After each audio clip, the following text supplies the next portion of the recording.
Pedro Acosta sebut rivalitas Jorge Martin versus Pecco Bagnaia membosankan, nggak ada perang mental. Pembalap Red Bull Gas Tech 3, Pedro Acosta, memang tak terlibat dalam perebutan gelar dunia MotoGP 2024. Namun, ia tak segan menyebut rivalitas Jorge Martin versus Pecco Bagnaia berjalan membosankan karena keduanya tidak melancarkan perang mental. Martin dan Bagnaia diketahui berteman erat sejak keduanya bertandem di Aspar Mahindra Moto3 pada 2015 hingga 2016. Meski kini tak lagi sering menghabiskan waktu bersama, mereka meneruskan hubungan baik ini walau memperebutkan gelar dunia kelas para raja selama 2 musim terakhir. Acosta, yang juga berteman baik dengan Martin karena diurus oleh manajemen yang sama, menyatakan bahwa Martinator tampak lebih tenang menjalani persaingan musim ini dibanding pada 2023. Namun, Acosta mengaku tak tahan melihat Martin dan Bagnaia saling bermanis-manis. Jorge tampak lebih kalem. Namun, saya menonton jumpa pers di Jepang yang ia hadiri bersama Pecco, dan mereka tak punya niat untuk melakukan permainan psikis.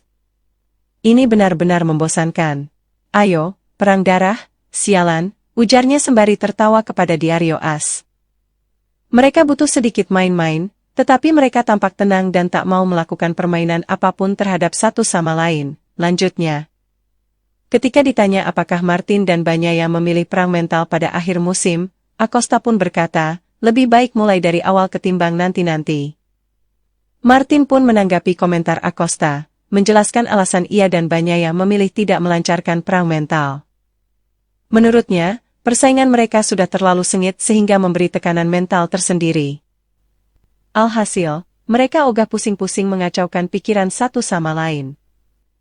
Ketika Pedro memperebutkan gelar dunia suatu saat nanti, ia boleh melakukan permainan mental. Pada akhirnya, kami sudah berada di bawah tekanan yang cukup besar untuk memikirkan apa yang harus kami lempar kepada satu sama lain, ujar Martin. Bagnaia sendiri juga mengaku memilih bertarung dengan sportif kontra Martin. Menyenangkan bisa bertarung dengannya lagi, selama tetap fair. Saya rasa kami menjalani situasi yang sama tahun ini. Bakal menyenangkan jika kami berdua berduel sebelum musim berakhir, pungkasnya.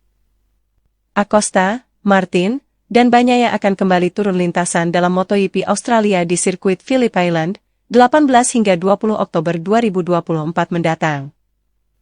Sumber, Diario AS.